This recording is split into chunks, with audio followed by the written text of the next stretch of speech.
Hey, everybody, we're live again. Smarty Plants TV and Phil Hi, and everybody. We are Judith. live again. We're excited about the Friday show today. We had the big Thanksgiving spectacular. We just Wow. we just finished putting out. We were a little bit late getting that meal plan out because I don't know if you noticed, but it is a spectacular. It's a lot, and It Fridays took us a long time. for all you meal planners. I mean, we update all the recipes on Friday, so we put everything in on Friday. So I mean, today was like doing 3 days of work, in one morning, if not more, just getting all the components and everything else. So it was a little bit of a crunch all morning. I've been up since 4. I think you said you were up before 4:30 today. Oh, I don't know why. I think I was so excited about our spectacular that I couldn't sleep. I thought I wasn't going to be able to sleep last night. Seriously, I'm like, because I knew I had to get up super early, and I was just like, I hope I get up. Well, I am not a morning person. Whoop, wait, hold on. Let me turn that off. Okay. I typically can never get out of bed, but I don't know. I woke up at 4 and then I laid there for a while and I was like thinking about all this and excited to get going. I was like, all right, I'm getting out of bed. It's 4:30 and that never happened. I know. Well, that's how I psych myself out at night. Last night going to bed, it's like, all right, I'm going to go to bed early and get some sleep, and then go to bed. It's like, man, I hope I can fall asleep. Like, I always get in my own head. You don't do. You can't do that. I know, but I do. I got to say that's where I never really gave meditation too much too much thought before, but now that I've been doing it, I got to say that does help. Like I'm like, I'm just going to meditate, and then I think about doing it, and I go through the whole thing, and it does. It so works, and you hear that. Like I've heard that my whole life, and I dabbled in it, but I never really did it. And you're like, sure, it works. What is it going to do for me? But then you just do it and you notice like you're more calm. I feel like I'm more mindful before I speak because I have a tendency to just like speak before I really think things through. And now I'm like a little bit more mindful. I can take things more in stride.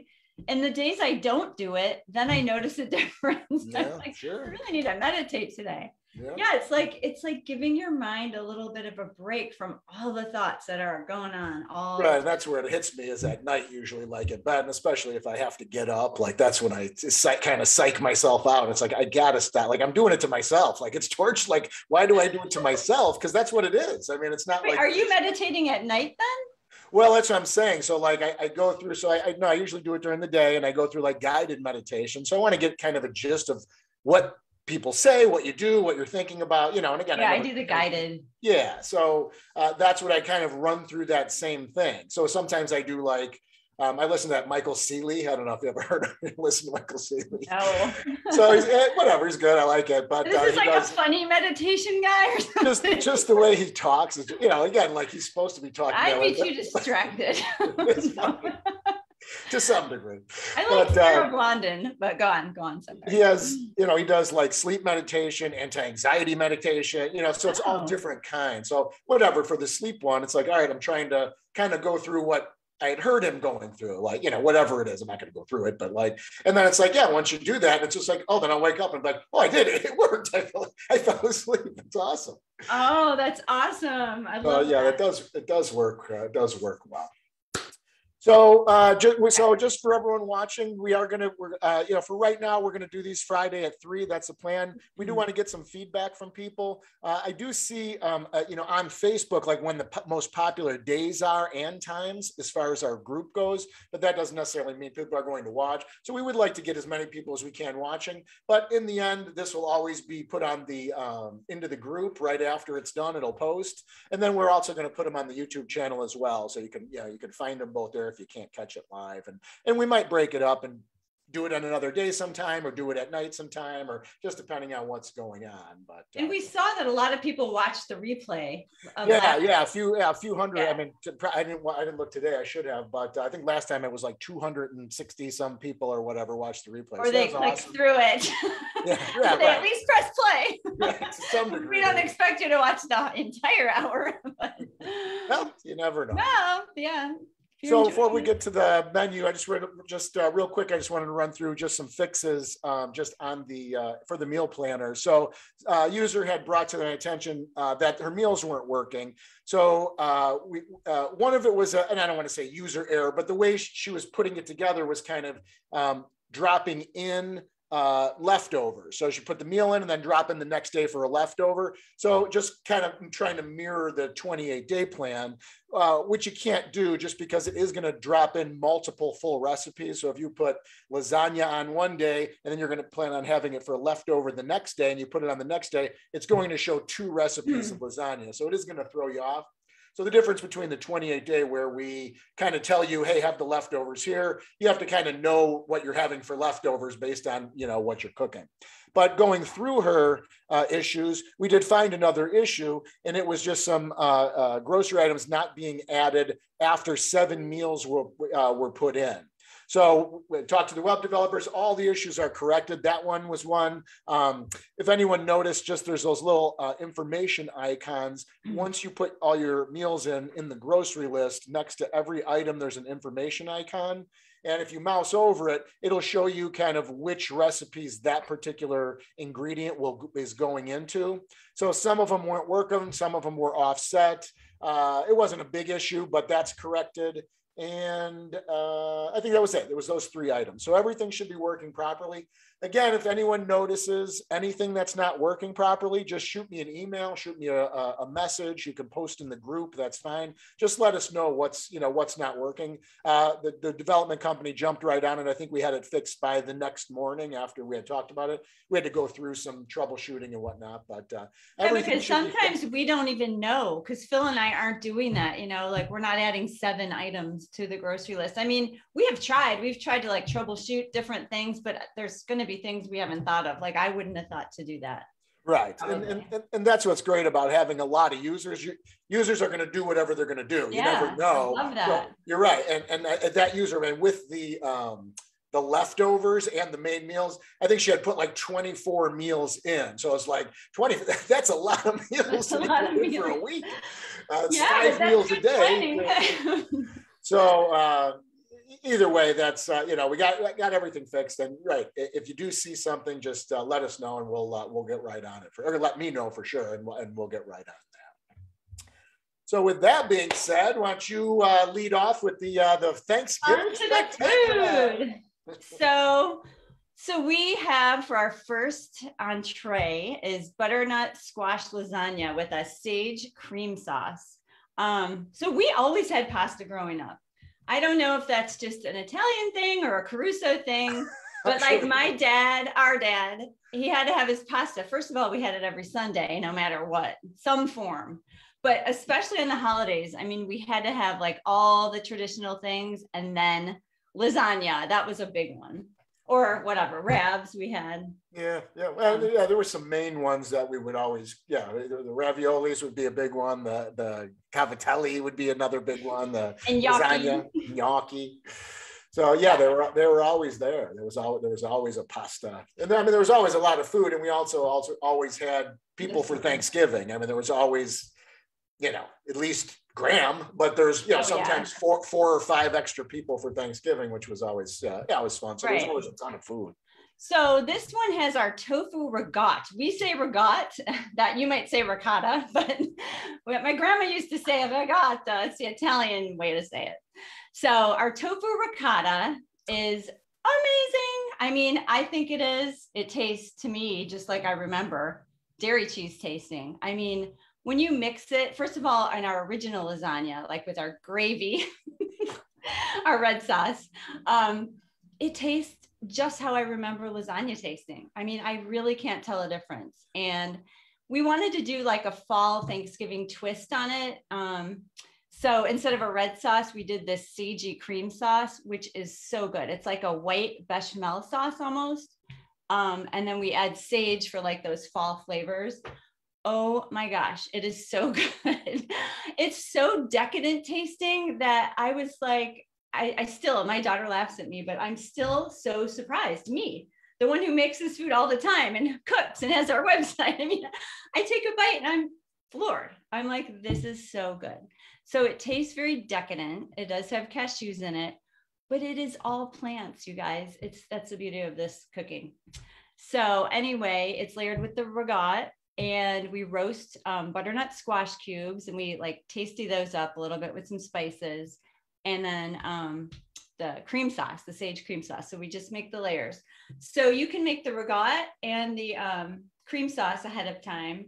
And you can actually make the entire thing ahead of time if you want to. I mean, this, I haven't done it, but I can't see this going, because it's like kind of dry. So I can't see it getting wet or soggy or anything. No, so I think this is fine to, yeah, this would be really good. And I think the flavors will actually meld even more because, you know, just sitting there marinating. Sure.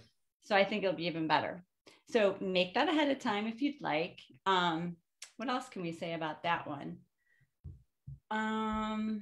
It's brown rice lasagna noodles, and those take like 4 minutes to make. So you just pop them in the water, let them cook till al dente. You don't want them soggy because then they will fall apart in your just like regular lasagna. You want them, you know, kind of firm, and then they'll cook when they're in the oven. Yeah, and then you can make the squash is really easy. Yeah, it's really, really good. But I was going to say, just don't forget, if you're a meal planner, that the email that came out today has all the prep notes in it as well. I know last yeah, all of these, yeah, we worked it out, but sometimes people just don't know it's there. So I just want to just kind of reiterate that all the time. It's at the bottom. If you scroll all the way down, it says download the prep notes here. So. Okay, so then the next one is the wild rice stuffed portobellos, and this is like an entree. I mean, this is like a really good like centerpiece to your meal. If you want to make all the sides, like whatever sides you want to make, this is so good. It's like this really good wild and brown rice. And we add cranberries and walnuts. We toast them and then make this delicious gravy to go over it. And then Julie said hazelnuts. Who likes hazelnuts out there? Do you like them, Phil? You don't really care for them. Yeah, I'm not a huge fan of hazelnuts myself. I don't mind, but I do pick them out of the nut mix. Yeah, I can go either way. I think mixed into this it's really good, but like I wouldn't eat just a bowl of hazelnuts or like pick them out and eat them out of the nut mix. Hey, do you think? Do you want to? While we go through these, do you want to share, either you can or I can share the screen and we can have the photos? Oh, good idea. Yeah, do you want me to you do it, because I'm not the tech whiz. Let me see. I don't know if you have to enable me because I'm not the host. Okay. If you can do that. So what do I do? Let's see. Okay, share screen. That'd be you sharing your screen. I don't want to do that. My screen is a mess. I think you have to, I'm really not sure. I think you have to possibly go over me and have, you might have to change me to the host or something. Yeah, more. Make host, okay. Phil's now the host. Right. I'm the guest. All right, let's see if we can do this, everybody. Oh yeah, it's getting dark in my office. All right, so I'm just trying to figure out. Let's see if I. It'd be nice to see the photos while we. Yeah, I'm just trying to figure out what where here. Give me 1 second. Well, because I have it in my email. I have the letter that went out, but I don't want to share my whole email screen. So what I'll do is I'll just I'll log in. Give me 1 sec. Okay, so I'll just talk about. Yeah, go ahead. Yeah. So for the portobellos, you can find really large ones. I hope find the largest ones that you can, because you really want to stuff them and have like nice meaty mushrooms. I did this a couple times and I found some that were like really kind of tiny. And I did a test, and you just don't taste them the way that it's intended. Like try to find nice, big, meaty ones. And then you can pile that stuffing on top. So the stuffing is a wild rice and brown rice blend. And then we mix in shallots and garlic and some rosemary and sage, and then cranberries for that holiday feeling. I'm not the biggest sweet, savory person. So the cranberries for me, I mean, it's 2/3 of a cup. I thought that was plenty. I don't know if you want to leave them out, go ahead, or you could add more if you like that. My daughter loves cranberries in everything. So I like just a little touch of the cranberry. So mixed all together, that's not that much, but just like you guys cook, just play around with it. And like I said, instead of the walnuts give it a nice meaty flavor too. I mean, it's like nutty and just gives it some bulk. But if you like hazelnuts, Julie says she loves this dish with hazelnuts. So I would try that if you like hazelnuts. And then the gravy is just a super yummy holiday. It's like a sagey tasting, just really good gravy, creamy. It's surprisingly good. You're gonna love it. And just there's the picture. It's such a nice creamy consistency. It's just so yummy.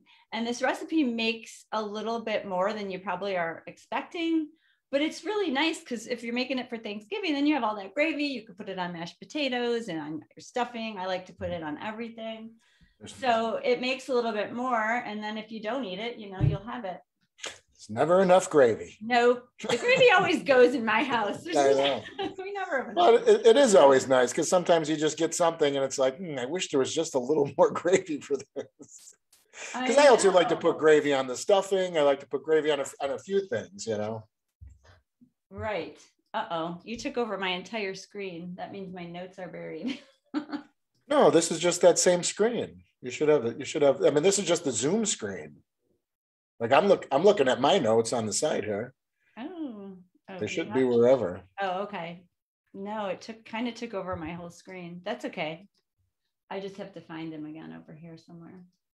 I see. You're the host. Yeah. Yeah, it went full screen. Yeah, mine went full screen too. Yeah. You guys, we need to work out the kinks. This is only our second show, so I hope you give us a break. Well, I lost all my notes. I don't know where we are. And while we're pointing things out, every time you sit back, that sun beams right on your face. Okay, maybe I will broadcast from the kitchen.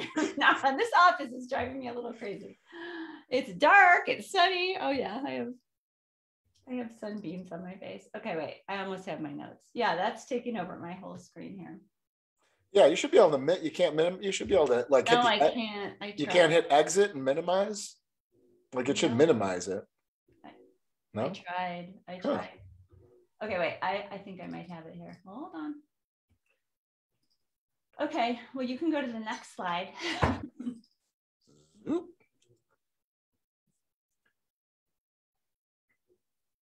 Oh, okay. I got my notes back.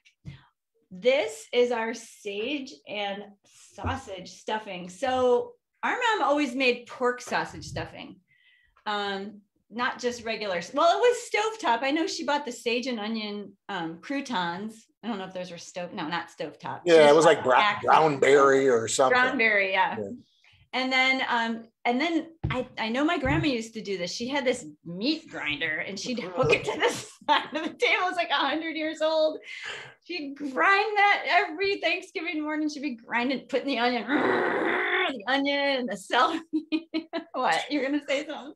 I was gonna say, I was just telling, and I have like mom's meat grinder. Like when she moved, I have a meat grinder. You do? You always wind up with the good stuff. So I was just telling my son, Aiden, just like, hey, like, you know, I was making, like we were running through, I was making stuff. We've been eating Thanksgiving food for the last 2 weeks. So I've been telling stories or whatever. You guys are getting tacos on Thursday. I can't eat this anymore. As I said, Thanksgiving's going to roll around. I'm going to be like, no more Thanksgiving. Oh my gosh. It's but I was just telling him about it. And I know, you know, whatever. I don't want to get into the, you know, the nitty gritty. But yeah, I mean, she used to put, you know, sausage and butter and meat. And I mean, it would all be in there and she'd run it all through that grinder. And it was like, oh, just the thought of it now, just like it's so grinding it's that metal grinder connected to the counter. It was a big production. I know. But yeah, I was just like, but that stuffing, I mean, it was, you know, I mean, growing up, yeah, it was awesome. I mean, geez, but looking back, I mean, it's like the heart attack special, man. There's like nothing, no redeeming qualities in there. I remember mom putting it on the stove top in the pan, and then she would take like half sticks of butter and put it all on the top. I know. Wow. At the time we were like, butter. More butter, more sausage. So this is our take on that, because we both love the taste of the pork sausage. I mean, we do, and in the stuffing. So we did a crumble, which now you guys are probably getting used to us using these tofu crumbles, we had already made like a breakfast crumble. And we were like, well, let's take the breakfast pork sausage patties, make them into a crumble. So we both did a couple of tests and, you know, we made them and we're like, okay, this is going to work. So what we did was we made our own croutons, because, you know, stuffing starts out with dry croutons from whole grain bread. So you first make the croutons and then you get all that ready. And then you just make, you know, typically the traditional stuff like onions and celery and I don't know all the ingredients, but sage and all that. No garlic, right, Phil? No, we took that out. And then do it just like stuffing. And then we just toss in the crumbles and then add some veggie broth and bake it. I mean, it's super simple. And to me, it tastes really, really close to Mom's. And again, it's not that we are going to want it to taste exactly like that. Personally, I don't want it to taste like the greasy. I mean, I still remember it, like the greasy meat. I know, I'm sorry, I hope I'm not offending anybody, but I don't like that taste anymore. And this tastes light and fresh, but with all the same spices. That's what we're going for, that comforting taste of our childhood and the flavors we love without, you know, the meat. We just want the spices and the texture. And that's the whole way we eat this food. It's the smokiness, it's the saltiness, it's the, you know, the texture that we really crave. So we think we did it with this. We both loved it. And it was great. So this is like our traditional, and I'm wondering where that pork sausage edition came from. Is that a French thing? If anybody knows, do we have any comments yet? If anybody knows, or if anybody makes it that way, let us know, because I'm curious now.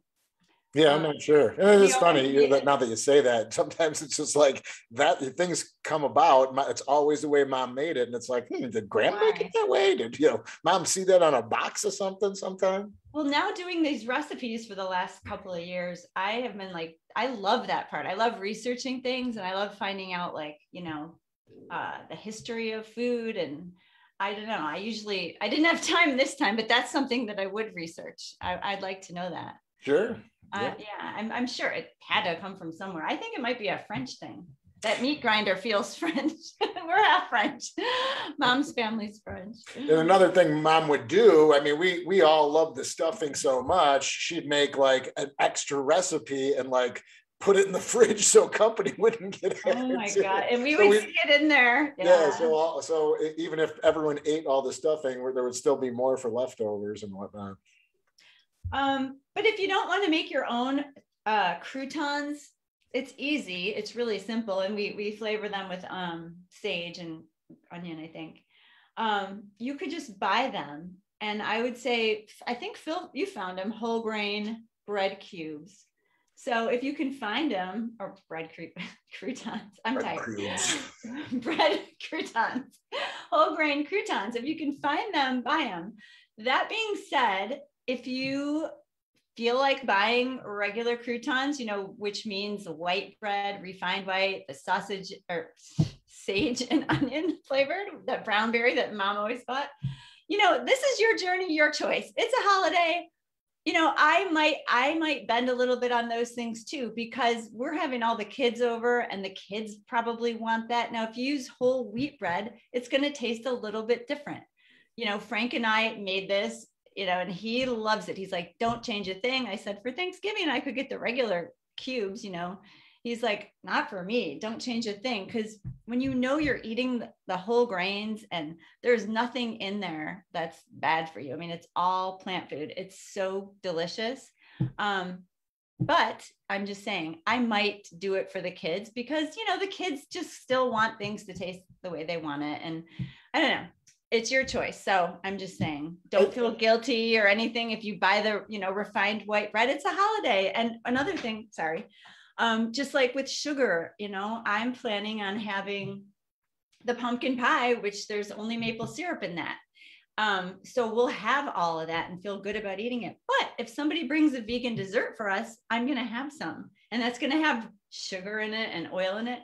That's my choice. That's what I'm going to do. You know, I never eat animal products, but I do eat oil and sugar sometimes. So I was just going to say, just for, you could read your labels and see what's in it. And if you're comfortable with that, buy it. I know as I was looking for those, I was looking around just to see kind of what stuffing mix was out there. And I didn't really have high hopes. But yeah, I finally found kind of the wheat one, but it did have some oil in it. And it's like, all right, well, I give up one for another. Right. So it's a trade-off. And it's like, you don't want to keep going to 100 stores just to find them. And it's just like, at that point, I'm going to have a little oil. Right. I know it gets into just like the pizza crust. It's like oil or sugar. What do I, and if you're in a pinch, you want to pick up a quick sauce or something like a pasta sauce. It's like, oh, there's oil in it, Right. So it's a holiday. No guilt. Well, enjoy it. All right, then we'll move on. This is out of that's okay. order a little bit. Yum. Oh my gosh. Phil made a knockout sweet potato dish. Okay, going back again to our childhood. My mom always, sorry, Mom, if you're listening. We did love the butter and sugar back then. Two more sticks of butter going into more butter in this dish.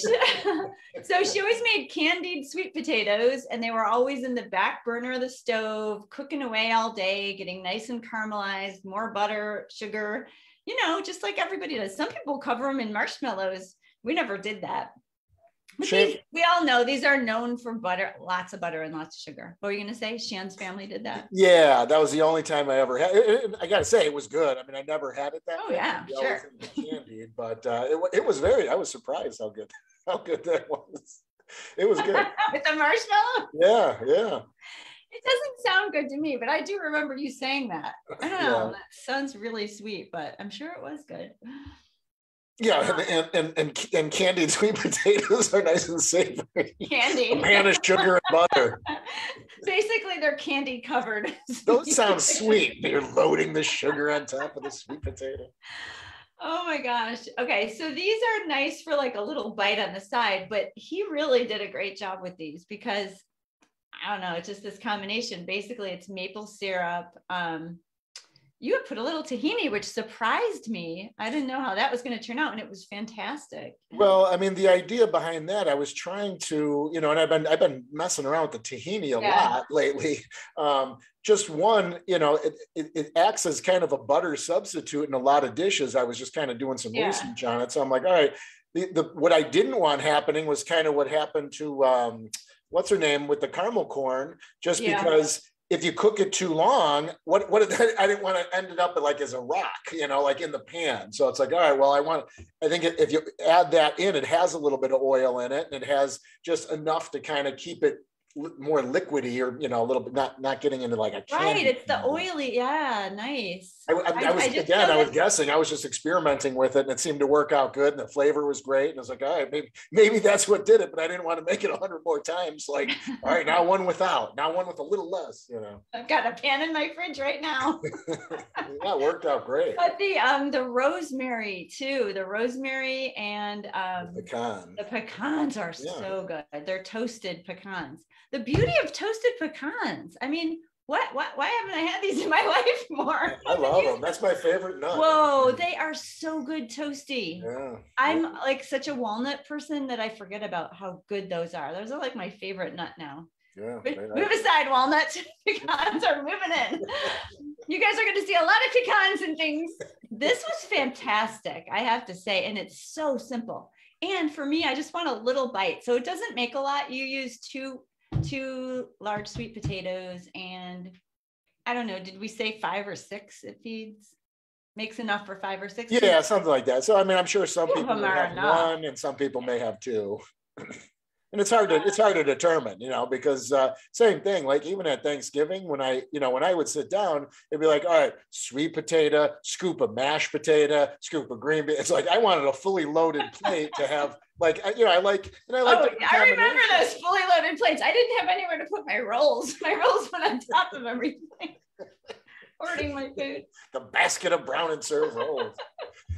No, but that's it. But that sweet potato is one of those things where I don't know if there's too many people that are eating like 2 or 3 No, slices of sweet well, potato along with they're dinner. very sweet too. I mean, they're delicious, but for me, I just want a couple bites, with my meal just to get a little bit of that sweet. Right. But these are fantastic. The flavor with the rosemary and the pecans, oh, so good. And they're not too sweet like what I remember. Okay. Make those. I suggest making those. That's what we're trying to do. We're trying to bring back all these favorites because we want to show everybody that we can still eat this stuff. You just see how it's just a matter of swapping out. You don't need the butter and the cane sugar, the refined sugar. You don't need it. I mean, maple syrup, it's still a form of like a sugar, but it's natural. It's a natural sweetener. So, if it works, and it does taste a little mapley. We did call them maple rose. And I actually really like that maple. It goes so well. Right. It's a good, with the rosemary. It does add a good combo, a flavor combo with that sweet potato and the thing. I used to make them with bourbon as well. I used to put in a little bourbon, and I used to, instead of vanilla extract, I would take like a vanilla bean and just scrape off the vanilla and use like a bourbon. I used to call them bourbon vanilla bean, but they'd always have rosemary in them too. I was going to mess around with that, but again, that's one of those things where it's like, all right, I mean, I do drink bourbon, so I have bourbon here. I didn't want people running out to buy a bottle of bourbon to put a shot of bourbon in potatoes and be like, I just spent $40 on a bottle of bourbon to put a shot in these potatoes. It doesn't make any sense. I wouldn't do that. Oh, I know. And I didn't even put it on there. I thought you were going to put that in the notes. I saw that it wasn't. I was going to, but it's after I tried it. I might have bourbon sitting around. Yeah, I mean, you could, right. But then, again, like, I don't know. I didn't make these with bourbon. And then I thought, well, once you add it to the sugar, what does that do though? Is that going to break the sugar down, and the maple syrup? Like, that's true. We didn't try it, so we shouldn't say that. I didn't want to throw it out. The vanilla would be fine. Like if you want to. Okay, skip the bourbon, everybody. We haven't tried it. I'll just drink it. Or drink it. Okay. Mashed potatoes, one of my favorite things on the planet. Real quick. So, and I meant to just bring this up, and I know we brought it up before, but the idea behind this menu isn't like, hey, make all these things for one big menu. Oh, yeah. The idea is for you to kind of pick and choose what you want to, if you're bringing things to people, you're not going to have lasagna and mashed potatoes and sweet potatoes probably all in one meal. It's a lot of heaviness. So the idea is, hey, we want to offer enough stuff where you might make a couple of different things, or you might make three or four, or even 5. The idea isn't like this is one big meal to make for right. Everyone. So I just want to. And you might make all your own things and say, oh, those sweet potatoes look good. I'm going to try their version this year. Because I'm sure some of you might be going back to, all your old favorites, and we're just showing you options. So if you want to add our mashed potatoes instead of, the butter and dairy, try them.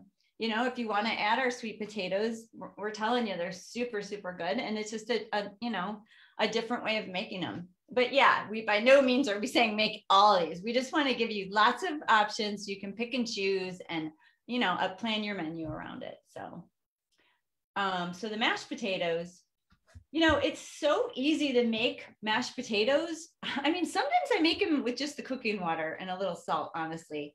I don't even really use plant milk anymore. I like them like that. I beat them with a hand mixer and they get nice and fluffy. But we put a little almond milk in it to make them a little creamy. So you can just do that. I'm not sure if anybody's ever made them that way, without vegan butter or real butter or milk.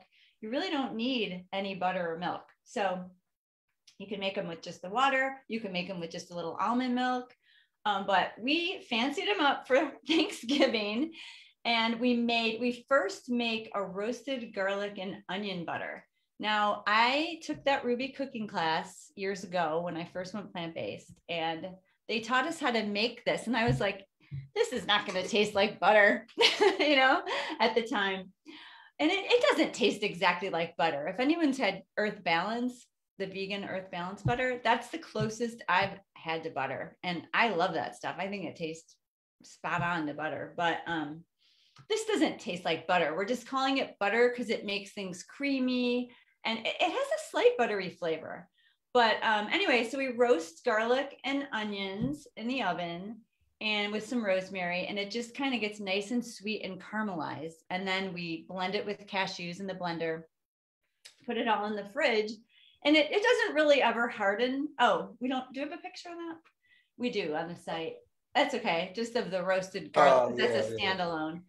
It's not really something that I would keep in my fridge and spread on toast. I mean, I love the flavor of it. I think it's really great in mashed potatoes personally, but if you're going to make it, I want you to try it and come up with things. You know, you could put it in pasta, and, you know, it's garlic and onions roasted. I mean, that's basically what it is, and creamy. So it just makes these potatoes really, really nice. It just kicks them up a notch, gives them a creaminess and a really nice flavor. It's not too garlicky either. So that kicks the potatoes up a notch. And then we make this killer mushroom gravy, and mushroom gravy is like one of my favorites. So we have the other gravy that we already talked about that does not have mushrooms in it. So we should just double check that. I meant to talk about this. No, it doesn't. That's not the one. No, that is not the one with the dried mushrooms. Okay, sorry, there's a lot of recipes here.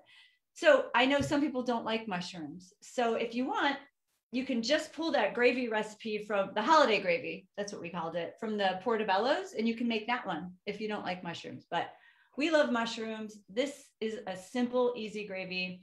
And really, you just slice up a bunch of mushrooms, saute them, make the gravy in your blender, throw it all together, and it's done. And you can make both of those ahead of time. So you can make the roasted garlic and onion butter ahead of time. And the gravy ahead of time, and keep it in the fridge.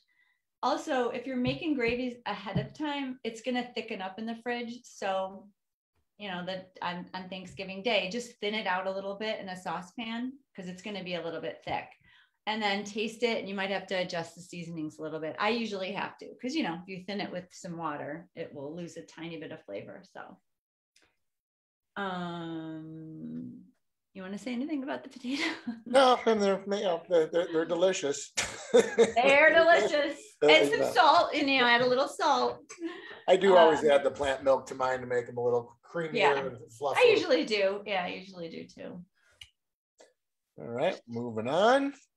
The cranberry sauce. Oh, the cranberries. Okay, so again, the cranberry sauce of our past came in a can, and literally we would pour the can onto the plate, and it would be like this jiggly can form, which we loved. It was so funny. We thought it was so cute. See, I was never a big fan of it, and I don't even remember, even like in my teens or 20s or maybe early. Just a little bite, no? Yeah, just that big jelly log just never appealed to me. I didn't get it. But later I did, you know, later, like, I don't know, I guess I definitely prefer a little, like, I think we had kind of some real stuff pop up at some point, or someone made them, or I was somewhere where it's like, oh, that's good. Maybe it was at your house. Yeah, maybe. Because that canned jelly, like a slice of jellied cranberry, it just never appealed to me. And I don't even remember even try it. I'm sure I tried it when I was a kid. I didn't like it, and I just never really had it. But yeah, since I would say probably my mid-20s or late 20s, I do enjoy it. And I definitely like the kind of the fresh cranberry, or the real cranberry, even frozen, just cranberry, not the jelly, I guess. But yeah, when I made this for the first time years ago, something similar. It was so surprising how easy it is to make your own cranberry sauce, and it tastes so fresh and delicious. I mean, throw everything in a saucepan, and those cranberries start popping instantly and bursting and breaking down. So we just put orange zest, orange juice, a little bit of maple syrup. Yeah, maple syrup, dates, I think. I can't remember everything. Yeah, dates, and then like cinnamon and some spices. So real quick, really easy. Throw everything in a saucepan. And just in 20 minutes, it breaks all the way down, and it is so good. And it's tart. You know, cranberries are tart. So I like it tart and tangy. And we have just the right amount of sweetener, maple syrup in there for what I like. But if you taste it, what I say this in the recipe, taste it. And then if you want it sweeter, just add a little more maple syrup. That's all. Right. Yeah, but ours is a little on the tart side, because I think that goes so well with the gravy and everything. I don't want it too sweet like the sweet potatoes. So this is like the tart element to the meal.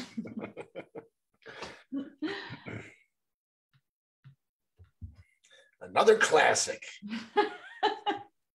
Wait, I wanted to ask you, did we always have this or did we make that up? I don't think Mom made this a lot. No, it was not a lot. So it was here and Green there. bean casserole. I guess I'm saying like more American class like this. I mean, that's, when you hear Thanksgiving vegetable, that's usually the first thing people say. As far as our table, no, I think that we always had kind of a, just looking back over the years, didn't we have just like random vegetable? And it would be like, sometimes it's, green beans, sometimes it was Brussels sprouts, sometimes it was, whatever, I don't think there was a standard vegetable we always have. I think Mom would kind of experiment with different vegetables, but I don't remember her making this with the crispy onion strings. I mean, I've had it in my past for sure, but I don't remember her making it. Yeah, she had to have. I don't remember. She actually did. Now that I said that, I remember the can sitting there on the counter. I remember just like little cut green beans. They're all like from the can, right? Little cut green beans, and I think she made it with almonds. Green beans from the can? What? Yeah, I think so. Oh. Yeah, because it was always a little softer. Whatever, always. I mean, yeah. She made it 3 times. I don't even remember it. You're saying always. But again, I've also had Thanksgiving at my wife's family's house, and I've had Thanksgiving where, I mean, even outside of Thanksgiving, green bean casserole is a very popular. Oh yeah, that is. I know it is very popular. I wish we had Mom here to pop up to like tell us the truth about the past. Well, although we did have those jerky onion bits at the house, Mom would throw those in salads and whatever like that. Those were around year round. That's what I remember. I remember those being around. Sure. She did something with those. Yeah, I mean, she made this. I definitely remembered a few times now. But yeah, so this is just like how you might remember this being or make. We made a mushroomy, just like, it was with cream of mushroom soup. Cream of mushroom. Right? Yeah, that was like the gravy. It was like the cream of mushroom soup. So we made up our own creamy sauce with dried mushrooms, which those dried mushrooms give, I know Phil, you're like the mushroom guy. He likes to add this stuff and he makes his own mushroom broth. But those dried mushrooms give it such a punch of flavor. I want to start experimenting with them more because I just love it. I mean, gosh, you open the jar and it's like, it smells so good. I know. Yeah, it just punches the flavor up in this immediately. So we use porcini, but any dried mushroom would be good. They're all good and nice and potent. And then we top it with the crispy onion strings. Oh, yeah. Yeah, so the crispy onion strings, those came out great. I was, not that I was surprised, but yeah, I mean, they kind of hit right away. It's like I was just trying to kind of recreate those, that dirt. I think it is dirty. I keep saying dirty. Is it dirty? I'm going to Google that because you keep saying dirty. I don't know where you're I think the commercials burned into my brain. Dirty onion strips or crispy onion strings or whatever they were called. Onions. Dirty? Frenches. Where are you getting dirty? Maybe it's Frenches. Turkey. maybe it was just a turkey day and I called it dirty. I'm seeing a lot of Frenches. I don't see any turkeys. All right, I'll stop with the turkey. Everything is French. You've been saying turkey for 2 weeks. Oh yeah, Frenches. You have been saying turkey for 2 weeks and I haven't corrected you because I thought it was me. All right. So I don't remember these turkey onions. All right. Truth be told, the Durkee company contacted me and I have to say it at least 3 more times. We are not being paid by the Durkee company because there is no Durkee company. So yeah, so they did come out great, I gotta say. And like I said, my mom used to have these, she would just buy a can and throw them in salads. But that's what I remember is we'd put them in salads, even on the side of and I don't want to say we're having steak, like on a mushroom steak or something, put a couple crispy onion strips on top or whatever it is, just kind of as a nice accent. They are nice and crispy. It is in the instructions. Just make sure you kind of cut them all uniform, cut them at an 1/8 inch. Okay, wait, let's just tell them because I messed up the first time I tried these. So hold your shallot sideways and cut like the shallot is like a little bit long. Like that. Hold it, not a diagonal, horizontally, and cut it horizontally so you have rings. Right. Not with the grain, so to speak. So you have slices. You want the rings. Right. And then just break them apart. Thin. And right, cut them about an eighth inch. Not the thinner ones are going to burn, and the thicker ones aren't going to cook enough. So yeah, if you cut them all uniform, Right. that's what you're looking for, is kind of them all cooking kind of uniform, so you don't have a bunch. But even in the picture, you can see some of them are really brown. So some of them were slightly thinner and some of them were thicker. So I was just shaking mine a lot. I kept opening. You said every 5 minutes, and I was doing it a lot. And it's not hard to get them to toast evenly. Yeah, I hear you. But if they are thin, if you have one that's half the thickness, it's going to burn. You know, it's either going to get super crispy and brown or burn. You know, one of the two. But yeah, those came out great. I do like them. I mean, we were eating, you know, I made a couple of batches as we were going, and we were just like snacking on them. They're like in a bowl on the thing as we were making everything. And yeah, then the next day I had some leftovers. I put them in, I don't think I put them in the fridge. I think I just put them in a bag because they were already cooked. And they stayed fine once they were cooked and cooled. By the next day, they were fine. And I had some leftover green beans the next day and just threw them right on top, and they were great. So you really need to make these ahead of time. You can't like cook them on the casserole, which you might typically do, like put them on the casserole and bake in the oven. So we just make them ahead of time so they stay nice and crispy. And then we do put the casserole in the oven just to cook it, to heat it through. But we just put these onions on after. I don't know, because I think if you put them on the casserole and in the oven, they might just they might burn. Yeah. They're fine. They're already crispy. Just put them on after. Yeah, I just don't think they'll and I didn't try it because I was just afraid they were going to turn soggy and be a mess. So it's just as easy. Cook the casserole.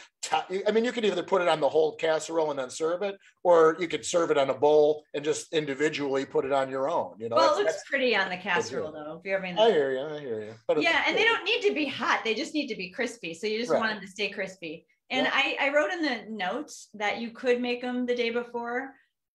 If they get a tiny bit soft, I would just crisp them up on their own, like in the toaster oven real quick. If they do, we ate ours. I didn't have them the next day, but you said they were good the next day. So yeah, they were fine. They were great. So you probably don't even have to do that. Mm-mm. Then we have the smoky spinach and artichoke cheese dip.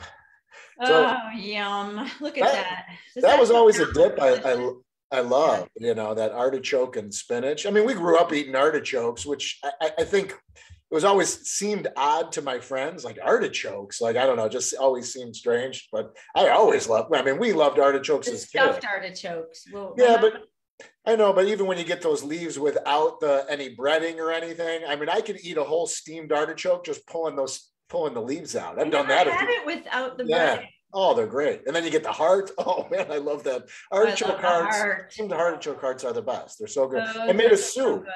I made that soup out of it. I'm going to do that again. That's on my list of things to try. I just made artichoke heart soup one time. Wait, where do you get artichoke hearts? Can you get artichoke hearts? No, you got to get that's the problem. You got to get the artichokes. You got to steam them. So as I'm making the soup, I'm eating 1,000 leaves. So yeah, you want to find those artichoke hearts. Oh, I love artichoke hearts. Yeah, see, if you buy them, you have to buy them like marinated or in a jar of water. Yeah, when you steam them fresh, they're so good. You get like a nice size one, and they're delicious.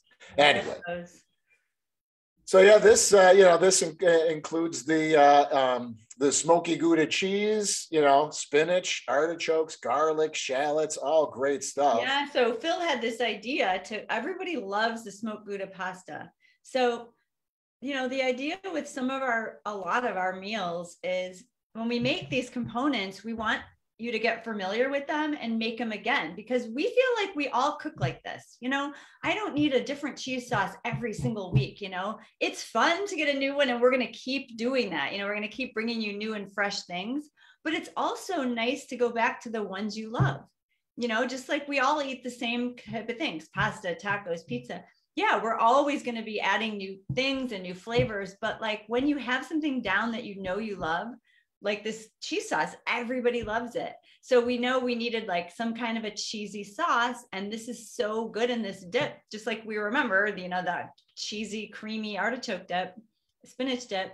and it just works. It works so well. And it's like, oh, I already know that I love that dip. This is, or that cheese sauce. It's going to be great. And it works perfectly in this. I mean, it's so easy to make and it's so delicious.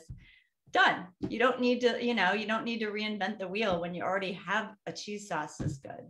I gotta say, today for lunch, just between launching our stuff and the show here, I quickly made a quesadilla out of the leftovers, and that was awesome too. Just think about what it is. I know it was great. Spinach, that is such a good idea, and I've been noticing a lot of our members cooking like this. Yeah, right. Well, awesome. I put some nacho crema on that. It was delicious. Exactly. So if you had some jalapeno lime crema in the fridge, toss that on. It's just, that's what I mean. When you start making these things and you have them around, just like that's how the loaded Caesar potato came about. I had some leftover dressing. I was like, oh, I have a taste for potatoes. I put that on there. I was like, instant deliciousness just by putting the Caesar dressing on a baked potato. Then I'm like, what can I add to it? And once you start everything, anything is good under that sauce, under that dressing. But yeah, that once you start building these things up and you have them, it just, it makes cooking fun. And you come up with your own things. I love that. I have a taste for that quesadilla. It looks so good. Yeah, that was awesome. The nutted cheese ball. Everybody loves a cheese ball. that was my nickname in high school. Nutty cheese ball?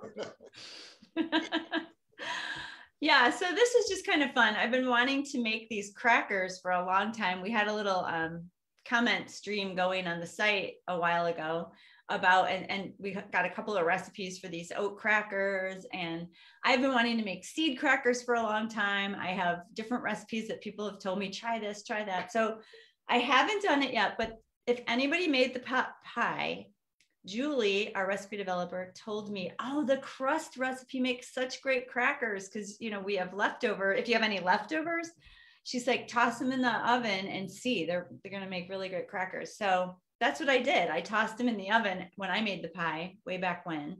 I had a lot left over. So I made the crackers. And so I was like, okay, yeah, I'll do that. And then Frank loved them. And he was like, oh, can you make those crackers? Make them for the Thanksgiving menu. I was like, oh, great idea. Because I was going to make the seed crackers. I was going to try them.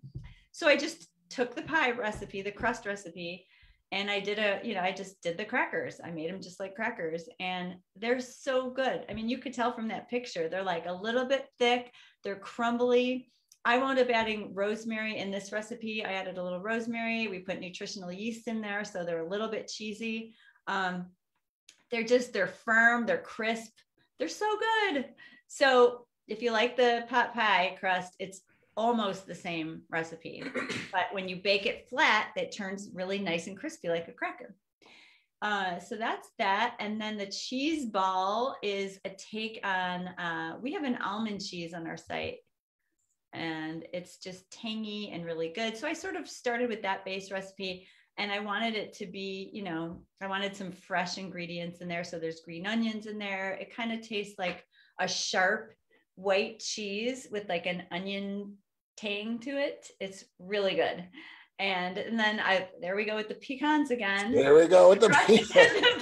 Those are not toasted though. I thought it was better. I tried both. I think it's better with untoasted personally, but feel free to toast your pecans if you want to. I love rosemary. So this has rosemary and not at the cheese ball. I don't think, no. Crackers.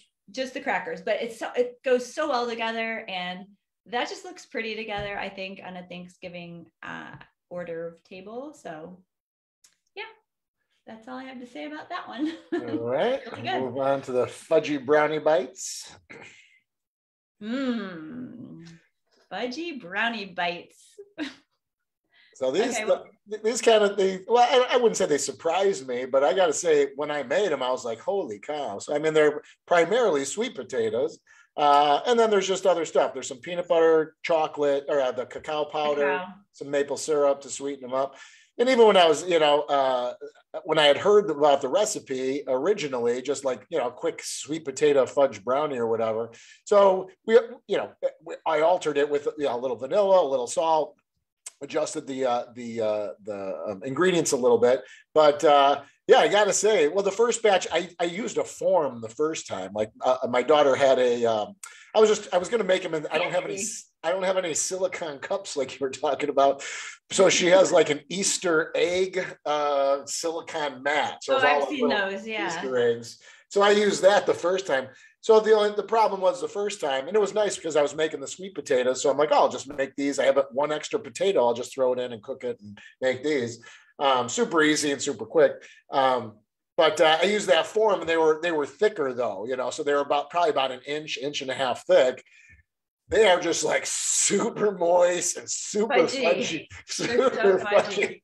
My son loved them. My wife, I mean, so we ate the whole dozen. I swear they're better the next day. I mean, if you like fudgy brownies, there's like 5 ingredients. The sweet potato keeps them so moist, and they're not super sweet. But they're sweet enough. They're so good. They're not like, you know, like I said, super sweet, but I love the sweetness. Yeah, I was surprised when I mean, they sounded good. And then when I made them, I was like, damn, they are good, man. Holy smokes. They were really good. And then I'm just going to jump ahead real quick. I had that leftover topping from the pumpkin pie. So I like topped one of them with the topping of the pumpkin pie. I'm like, it's like an Oreo cookie. Or like a moon pie or whatever. I love that idea. The moon pie. Yeah, it was really, holy cow. Yeah. So because we had just a little bit of that the topping left over, so like scraping the bowl with the with the fudge brownies. But yeah, those were great. Nuts are optional. I didn't make them with nuts the first time. Although the second time I made them with chunky peanut butter because that's all they had at the store. I ran out of peanut butter and I had to get chunky. And they were great. They already had nuts in them. I'm like, oh, they had like brownies with peanuts in them. That's a good idea. Yeah, they were really good. And those look a little bit like they're sticky, you know, because they're, but they just baked that way. Yeah, unlike cookies or anything else, they're not going to spread out. However you leave them, that's kind of how they cook, you know. So whatever shape they're in, I was trying to like shape them and get them round, get them flat. I did a bunch of different things. These Jude made, but yeah, they just kind of stay how they are when you get them in. Rustic. I like the way they look. Yeah, it doesn't bother me. It's all about the flavor. I just want to say, if Kathy is still watching, she said she made the pot pie last night. She had no leftover crust. She barely had enough to cover the pie. It was hard to get rolled out. I don't think I had enough water, but I was afraid of it being too sticky. Yeah, I'm not a big pastry maker. I never make pies. And, you know, this year I've been making them in pie crust and things, but I noticed that too. It's like, it seems like there's not enough. You just have to keep rolling because it's just not thin enough. And it just seems like, I know it's scary. It's like, oh, I'm going to roll too thin and I'm going to get a hole and it's going to stick to my board, you know, that whole thing. And that's why I avoid baking most of the time, but I'm becoming more used to it. Like, I'm adapting to it and I kind of can feel it out now. And yeah, it's just that, especially that dough, it's not really going to stick to the counter. So you don't have to worry about it or your cutting board or whatever. But yeah, just keep rolling, because I thought the same thing when I first made this pie. I was like, this is not enough. My pie plate was like this big and I thought I had a nice, you know, thin, and I was like, all right, you know, Julie said to just make sure it fits and you're going to have it hanging over. So I just kept going in every single direction, bigger. And then I looked down and I put my pie plate on it and I literally had an inch around, and it's the same recipe. So you just have to keep working at it a little bit. And then once you get it in the pie dish, you know, when you crimp it around the edges, I just had, you know, I had strips left over. So next time you make the pie, Kathy, I hope you liked it. Try that and try the crackers. All right, last but not least. Woohoo! We made a pumpkin pie. Speaking of pies. This is just like the pumpkin pie I remember. Now, if I had a vegan pie right now, it would be really, really sweet, I'm sure. You know, if I went out and bought one, really sweet, full of sugar and oil. Well, nothing wrong with that. I'm just saying it would be.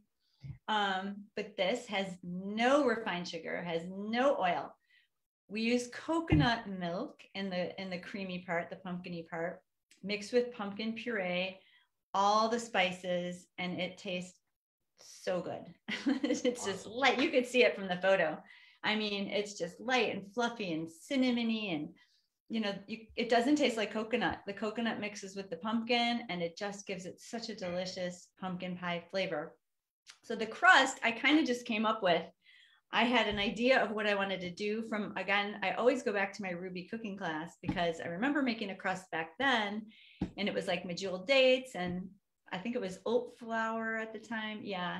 And so anyway, I combined a couple of those, and I thought, oh, maybe walnuts will be good. I always think like date walnut mix is good in my head, a little vanilla, and it worked. It was like the first time I made it, it was just like so tasty. And what I love about this crust is that it's very pliable. So like after you make it and you like, kind of roll it together with your hands, it kind of looks a tiny bit oily from those nuts, which is so nice. And it's almost like Play-Doh in a way.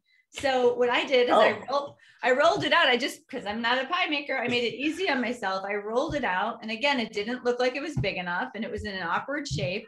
So I just split it down the middle and I rolled out one side. So it was nice and big. So there is a seam hiding on the bottom of my pie that nobody will see. But anyway, so then I just like pressed it all in. And, you can just press it in and, close up the seam with your fingers. I mean, it's just so nice and pliable. And then just, crimp the top, make it nice and pretty. You can see like the overhang there on the top. And then all you do is whip up the filling in the blender and put your pie crust in the fridge while you're making the filling, and then pour it in and bake it. And then this is funny. My niece, Phil's daughter, Amelia, she's the baker in the family. And Phil was telling me that Amelia had this trick of like covering the pie crust, the edges, with aluminum foil. You guys probably already know this if you're bakers. I'm not a baker, so I didn't even know this. I never even heard of this. But Phil told me why don't you wrap because the first one was burning a little, not burning, but it's just getting way too dark. So he told me to put it around the edge. You just take a strip of the aluminum foil and then you just carefully crimp it around the edge of your pie. So you want the center to cook, but the crust to not get too brown. And it worked perfectly. I learned something. That was nice. And that's nice. I know. I learned something too. But I'm sure if you bakers out there already know that. I had never heard of that, but I would suggest doing it. And I think this stays in the oven for like, is it 30 minutes or 50? I can't remember. But you could check it after 30. If you have like 15, I say this in the recipe, if you have 15 more minutes to go, you could take them off and then let those brown up a little bit. You just don't want them to get really, really brown before your center cooks. And then the center's cooked when it'll start pulling away from the edges a little bit and, developing like some cracks because it's hard and it's nice and hard. And it kind of has like a jiggly center and it's perfect. Slap a dollop of the whipped topping on there. We have some the whipped topping recipe, which came out awesome. Yeah, that's really, really good. And it's just a couple ingredients. It's like tell them about how you did it with the coconut cream. So you just open the can and, drain the water off and scoop out the coconut cream. Don't use the liquid that comes in the can. You just, and again, these are just kind of some baking tips I got from, my daughter typically I use a metal bowl. I put that in the freezer. I put the beaters from a hand mixer in the freezer. You chill the coconut cream as well. So if it's in the can, I just put it in the fridge for like 15 minutes or maybe 20, just to get it cold. And then, you blend it on high for, about 5 minutes or so with there's vanilla, there's, what else is in there? Vanilla. Another thing. Oh, the maple syrup. And it blends up nice. Now it's not going to be like whipped cream where like it's super high, tall peaks, but it will stiffen up. That, yeah. And then I put it in the freezer just to kind of set it. And then I put it in the fridge and right away, if you use it, it's great. Even the next day was fine. We polish it off the next day. So I don't know how many days it'll sit in the fridge. I would say I wouldn't recommend more than one just in case, because I don't know. And I'd hate to have it be like, oh, on day 2, it fell and it was liquidy. I can't imagine so, but But it's Thanksgiving. It'll probably be gone. Yeah, it Really stays good. fine. Yeah, I'm sayit if you're making it ahead of time, not necessarily after. Yeah. And again, just like everything, I mean, it's not exactly whipped cream, but like I was saying before, it's a nice topping. And what you want is that, you know, that flavor, that like creaminess, that Right. cooling, because it's like the pie is nice and spicy, those warm spices. So you want that cold, cooling, light and fluffy, you know, topping. And it's perfect. Just like vanilla ice cream would do the same thing, you know, or, you know, not ice cream, not cream. I'm getting tired. But you know, it would, and that's what we're going for there. And it really works perfectly. And I do want to talk about this some more, maybe not today, but I'd like to get into this a little more about this shift in your mindset for those of you who are new to eating this way, because like this pie crust is not going to taste like the flaky, buttery crust that you may be used to, because it's just not that. And so your palate does change. It just does. And the more you eat this way, the more your palate is used to eating this way, the more it craves this type of eating. It doesn't crave that butter anymore. It doesn't crave that refined sugar anymore.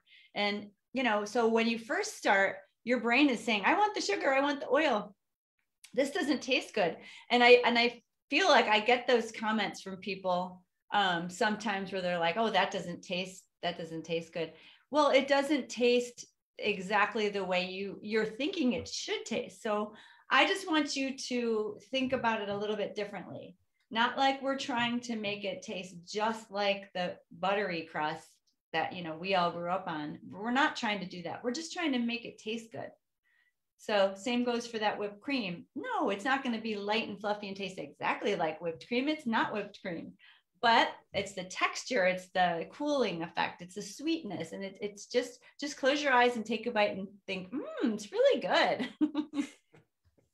I think it has a lot of those components. You're right. It's Yeah. not going to be exact, and I've talked about this before too. Just kind of breaking yourself of that mindset of, here's whatever Cool Whip or Ready Whip, and here's this. What do I like better? It's not like that. Although I got to say, we did buy like coconut.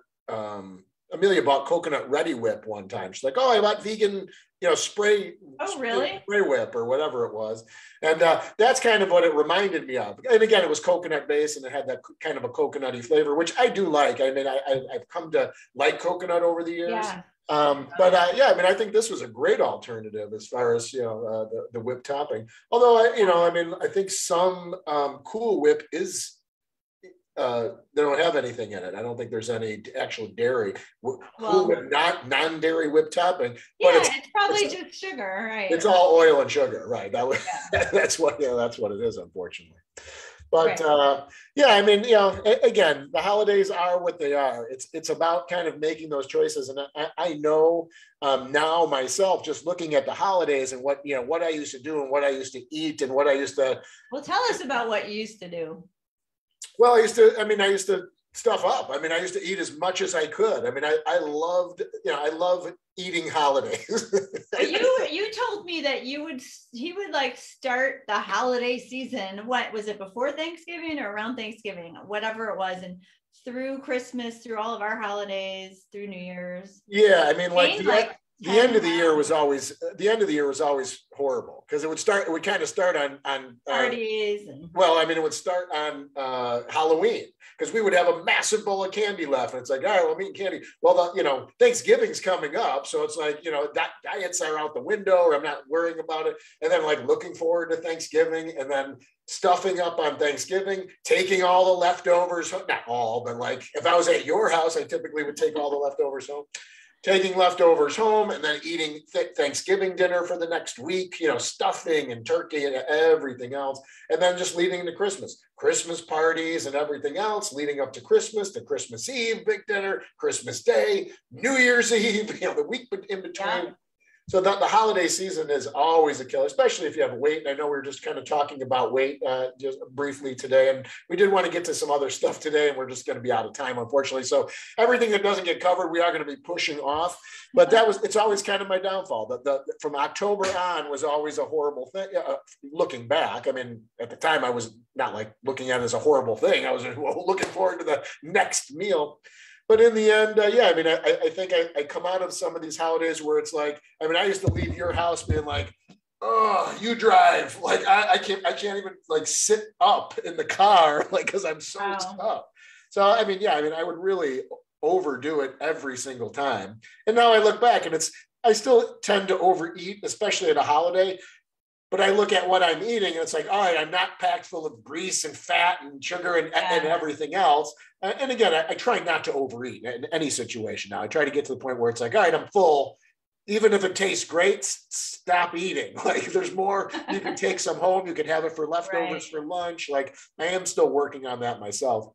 And I do overeat sometimes, but I try not to do that. But yeah, I mean, I do. You were right. Like you used to say that. It's just like, when you don't, and I'll just use pizza. And I brought that up before where it's like, man, it's pizza night and I'll eat as much pizza as I can. And then you just feel sick. And it's like, oh, I don't feel good. Like I feel kind of nauseous or sick or whatever. It's like all that grease and fat. It's like, oh, no wonder. Like now looking back, it's like, I don't really have that anymore. I don't really feel horrible after I eat, at any time. Right, you might feel full, nice. But you don't feel horrible or have an upset stomach or So, but you're right. The holidays come around. There are going to be parties. There are going to be times where I'm at someone's house and, they'll even say like, oh, there's no dairy in it. And it's like, I know it's like, Oreos. No, it's an Oreo cake and it's totally vegan. And it's like, you got to have a piece. I made it for you. And it's like, all right, I'll have a piece.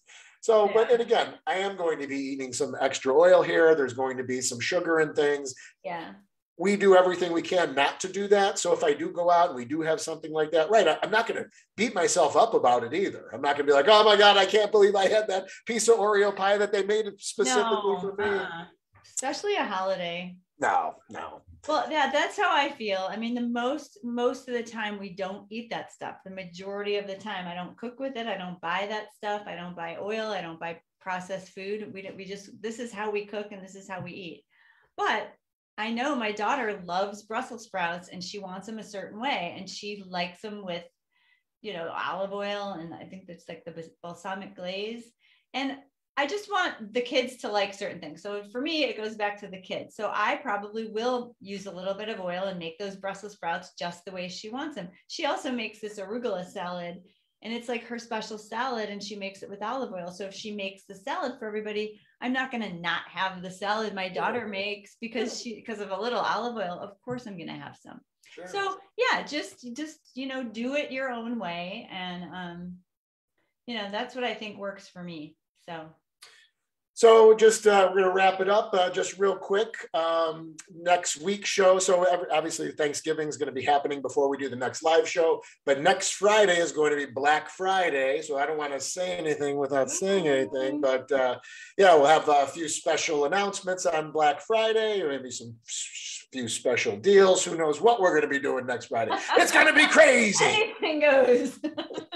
So be sure to tune in. It'll be a one-day event. So be sure to tune in next week.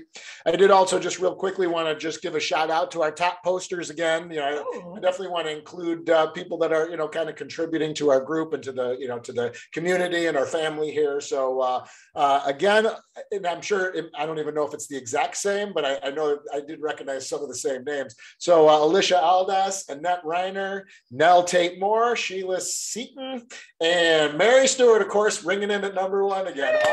Awesome. We appreciate everyone. Give thanks to everybody for contributing to our little community here. We're definitely. It really helps. And it really helps all of us stay motivated. When I see you guys posting things, Frank and I were just talking about this last night.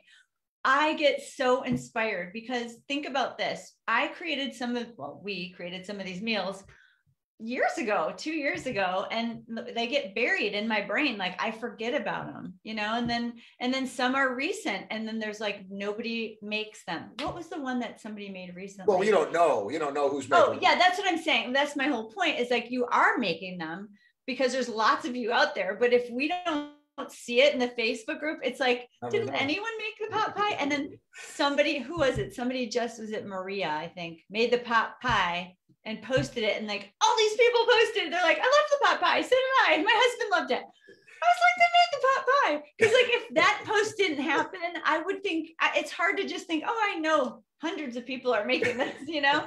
And then like an old recipe will pop up and someone will say, oh, I made this. And then a couple people will say, oh, I loved that one, or maybe they didn't love it. I don't know, but I just love seeing that people are making them. So it keeps me going. It's like, they are making this, we are doing something here, you know?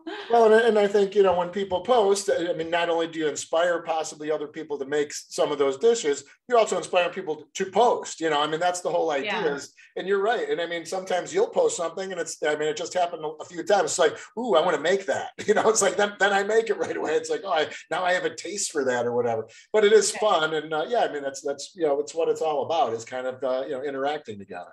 But mostly it's for the other members to see it, because Phil and I can talk till we're blue in the face. This is delicious. This is delicious. It's just the two of us. But when you see 5 people saying, I made this, it was so good, that's inspiring. Sure. So that's kind of what we're trying to create. Like when you see other people making it, that gives it back up. You're like, wow, if 4 people made it and liked it, I need to try that. You know, so really, really help us and post if you can, because you help all of us. I'm saying all of us in this together. I mean, it's just, we're inspiring each other. And, you know, our top posters, thank you so much. I appreciate every single post. All righty, with that, everybody have a fantastic Thanksgiving. Hope your meal planners will make, you know, some or all, or, you know, some of the food. And we want to hear about it. Everyone else, you know, we'd love to see some of the stuff that you did make. So if you make some plant-based stuff, again, we don't really want to promote meat and dairy and stuff. So if you do make that stuff that, you know, for your family or whatever, let's keep that off. But if you have plant-based dishes, we'd love to see them. Sometimes that may inspire a dish that then we turn into something else as well. So have a great Thanksgiving and a great holiday. Thanksgiving, everybody. Well, we'll see you next week before then, but no, it'll be after. In the group. In the group. We're not going anywhere. All right, everybody. Have a great day. Have a great weekend and a great Thanksgiving. See you later.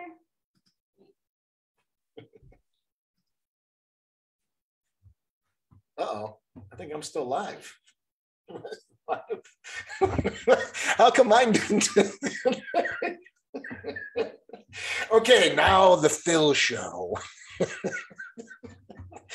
Oh, because she made me the host. Oh, that's why. All righty. I don't think anyone wants to see the Phil show solo show here. All right, everybody. Have a great Thanksgiving. Have a great day. Be well.